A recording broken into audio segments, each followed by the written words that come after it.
Hello दोस्तों, आज की इस वीडियो में हम जानेंगे कि हम किसी भी मुसीबत का सामना कैसे करें।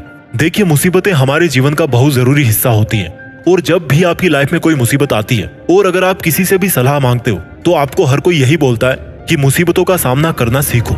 लेकिन ये तो केवल आपको खुद को पता होता है कि आपको उस वक्त कितना डर लग रहा होता है कि आगे क्या होगा। तो हम मुसीबत का सामना कैसे करें? अलग अलग तरह की मुसीबतें आती है हमारी लाइफ में। कभी आपकी एग्जाम आ गई और आपको कुछ याद नहीं हो रहा, कभी आप वजन कम करना चाह रहे हो, वजन कम नहीं हो रहा, आप नौकरी की तलाश में हो, नौकरी नहीं मिल रही, आप YouTube चैनल चला रहे हो, बहुत अच्छी वीडियो बना रहे हो लेकिन उन पे व्यूज नहीं आ रहे, आपको कार खरीदनी है लेकिन पैसों की दिक्कत हो रही है। कहने का मतलब है कि जिंदगी में मुसीबत पे मुसीबत है, हर कदम पर मुसीबत है, हर सांस के साथ मुसीबत है। सुबह उठने के साथ मुसीबत शुरू होती है और रात होने के बाद भी मुसीबतें खत्म नहीं होती। तो अगर आपके सामने किसी भी तरह की मुसीबत आ जाए तो आप उसका मुकाबला कैसे करोगे? मैं आपको सिखाऊंगा इस वीडियो में कि कैसे आप अपनी मुसीबतों के बादशाह बन सकते हैं, उनको हरा करके चैंपियन बन सकते हैं। क्योंकि भाई, जब तक मुसीबत रहेगी तब तक वह आपको नीचे दबाने की कोशिश करती रहेगी, इसलिए आपको उस प्रॉब्लम की छुट्टी करनी है। इस वीडियो में हम 3 स्टेप के बारे में जानेंगे जो कि हमारे जीवन की किसी भी तरह की समस्या से छुटकारा पाने के लिए बहुत जरूरी है और उन तीनों स्टेप्स को आप फॉलो करके अपने जीवन की किसी भी समस्या को गुड बाय बोल सकते हो। स्टेप नंबर 1, आइडेंटिफाई, पहचानिए। सबसे पहला स्टेप है किसी भी मुसीबत से लड़ने के लिए कि आपको पता तो पड़े कि आप एक्चुअल में मुसीबत में हो भी या नहीं। अब इस बात का क्या मतलब हुआ कि आप एक्चुअल में मुसीबत में हो या नहीं? देखिए, हम इंसान हैं और कुछ समस्याएं हम पैदा होने के समय साथ लेके आते हैं और अपनी मौत के साथ ही वापस लेके जाते हैं। जैसे कि लोगों के ताने, बचपन में हर कोई हमें डांटता रहता है, जवानी में हमारा कोई साथ नहीं देता। तो अगर आप इसको प्रॉब्लम कहोगे तो भाई आप हर सेकंड परेशान रहोगे, आपके पास में इग्नोर करने के अलावा और कोई ऑप्शन नहीं होता। इस तरह की प्रॉब्लम्स डिजर्व ही नहीं करती कि आप उनको प्रॉब्लम का नाम भी दो। तो इस तरह की चीजें जो दूसरों के एक्शंस की वजह से चेंज होती है, जो दूसरों के एक्शंस पे डिपेंड करती है, जिनके जिम्मेदार आप नहीं हो, उनके बारे में आपको फालतू टेंशन नहीं लेनी चाहिए। क्योंकि आपके टेंशन करने ना करने से और अगर आप दुनिया को बोल बोल कर सुधारना चाहते हो तब तो भाई आपका कल्याण हो गया। अब लेते हैं एक दूसरा एग्जाम्पल और अब इसी आइडेंटिफिकेशन के स्टेप नंबर 1 को दूसरे एग्जाम्पल से समझते हैं। आपकी एग्जाम है 2 महीने बाद, बहुत उम्मीद है आपको, लेकिन इसी बीच आपके घर पे कोई कहानी हो गई, कोई बीमार पड़ गया, भगवान ना चाहे कोई एक्सीडेंट हो गया, मान लीजिए आपका एक्सीडेंट हो गया।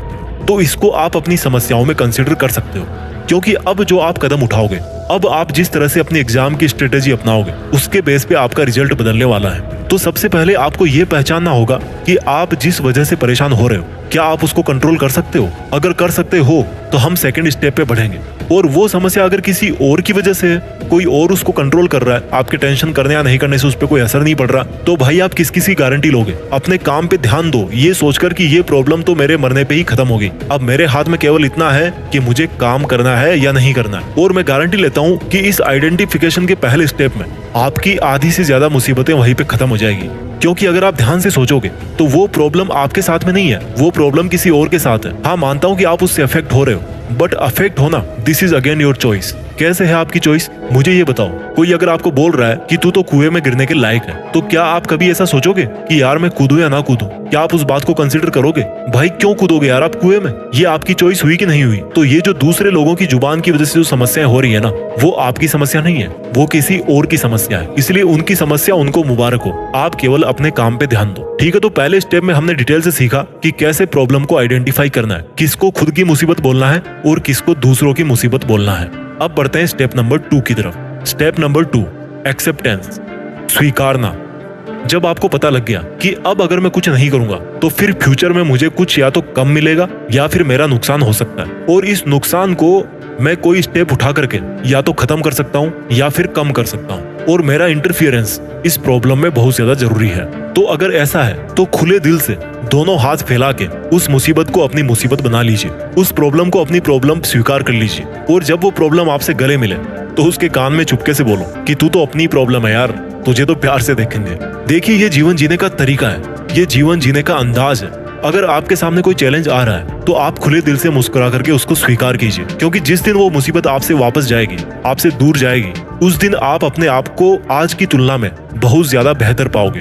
अगर आपकी लाइफ में कोई मुसीबत आ रही है, आपको टेंशन हो रही है, तो समझ लीजिए वो आपको ग्रो करने का मौका दे रही है, इसलिए उस चुनौती को स्वीकार करें, उसका स्वागत करें कि आजा भाई चुनौती, देखते हैं दोनों मिलके क्या कर सकते हैं। अच्छा है ना, एक से भले दो। पहले मैं अकेला था, अब मेरी मुसीबत भी मेरे साथ में, तो अच्छा है, मन लगा रहेगा। दिक्कत क्या है? दिक्कत उनको हो जो अकेले हैं, जिनकी जिंदगी में आज तक कोई मुसीबत आई नहीं है। मैंने एक जगह पे कहीं पढ़ा था, पहले के जमाने में जो बहुत बड़े ऋषि मुनि हुआ करते थे ना, वो जानबूझ के मुश्किलों में जन्म ही इसलिए लेते थे ताकि वो ये जान सके कि मुसीबतों में जीना कैसा होता है, और वो ये साबित कर सके कि वो वास्तव में महान पर्सनैलिटी है। It was their choice. आज हमारे पास में जब कोई मुसीबत आती है तो it is not our choice, it is our compulsion. हमारी मुसीबत हमारी चॉइस नहीं होती, हमारी मजबूरी बन जाती है। ये वही मुसीबत है जिसको कोई अगर महान इंसान होता तो वो जानबूझ के अपनी जिंदगी में उसको लेना चाहता। क्योंकि देखो, जब आप कोई मूवी देख रहे होते हो तो जिस मूवी में हीरो को अगर हीरोइन को पाने में दिक्कत ना हो तो उसके क्या क्लाइमैक्स में मजा आएगा आपको?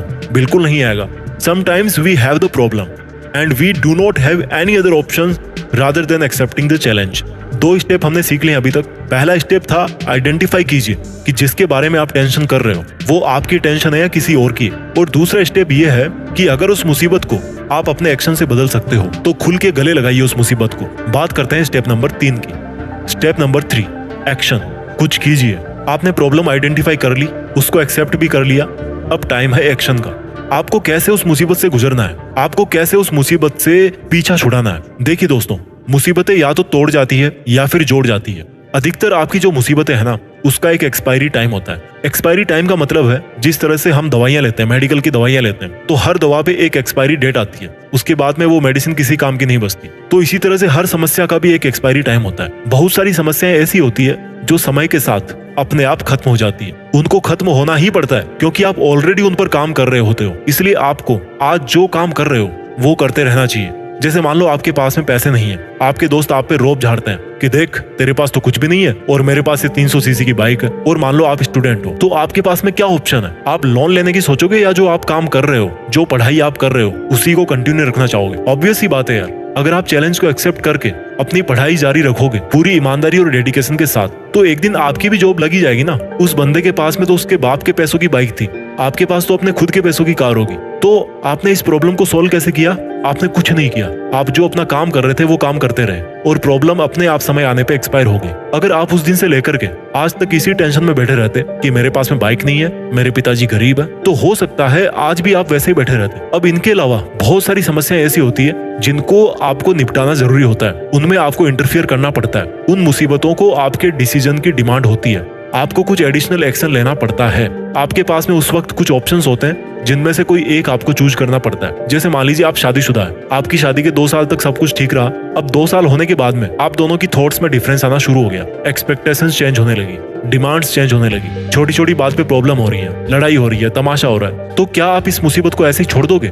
बिल्कुल नहीं छोड़ सकते, क्योंकि ये मुसीबत टाइम के साथ कम नहीं हो रही है, ये बढ़ते ही जा रही है। आज चिल्ला चिल्ला कर गुस्सा निकाल रहे हो, कल हाथ पैर चलाओगे। तो यहाँ पर सिचुएशन डिमांड कर रही है कि आपको कोई डिसीजन लेना ही पड़ेगा। और इस केस में आपके पास 2 डिसीजन है कि आपको साथ में रहना है या नहीं रहना है। अगर आपको साथ में रहना है तो ऐसी कौन सी चीज है जिन पर आप दोनों को काम करना पड़ेगा? अगर किसी एक को गुस्सा ज्यादा आ रहा है तो दूसरा कैसे रिस्पॉन्ड करे कि गुस्सा अपने आप शांत हो जाए, या किसी और वजह से दिक्कत हो रही है तो आपस में कम्युनिकेट कीजिए। देखिए, जब भी किसी रिलेशनशिप में प्रॉब्लम होती है तो आपस में बात करना बहुत जरूरी होता है। Communication is the first thing for negotiation.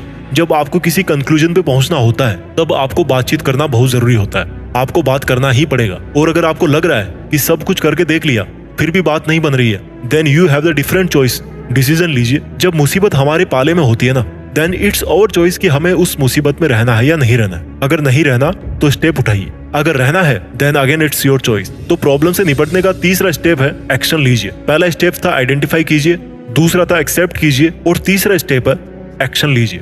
दोस्तों, इस वीडियो के लास्ट में मैं यही बोलना चाहूंगा कि जब भी हम मुसीबत में होते हैं तो हम में से अधिकतर लोग केवल ये शिकायत करते हैं कि उनके पास में क्या नहीं है। मेरा आपसे अनुरोध है कि जब भी आपकी लाइफ में कोई मुसीबत आए तो आप ये देखिए कि आपके पास में उस वक्त क्या है। बुरे वक्त में ये याद रखें कि आपके पास में कौन कौन सी अच्छी चीजें हैं, कौन आपका फ्रेंड है, कौन आपकी फैमिली में है, आपके पास में रिसोर्सेज क्या क्या है। Look out at all possibilities. I hope this video helped you. अगर आप भी शेयर करना चाहते हैं कोई ऐसा तरीका जिसने आपको अपनी समस्याओं में और ज्यादा स्ट्रॉन्ग बनाया है, या आप उसको यूज करके अपनी समस्याओं से बाहर निकले हो, तो इस वीडियो के कमेंट सेक्शन के जरिए उसको जरूर शेयर करना। आई होप आपको ये वीडियो अच्छा लगा होगा। अगर अच्छा लगा तो इस वीडियो को उस बंदे तक जरूर पहुंचाइए जो अभी किसी मुसीबत से गुजर रहा है। अपना ख्याल रखिए और आगे बढ़ते रहिए। जय हिंद, वंदे मातरम।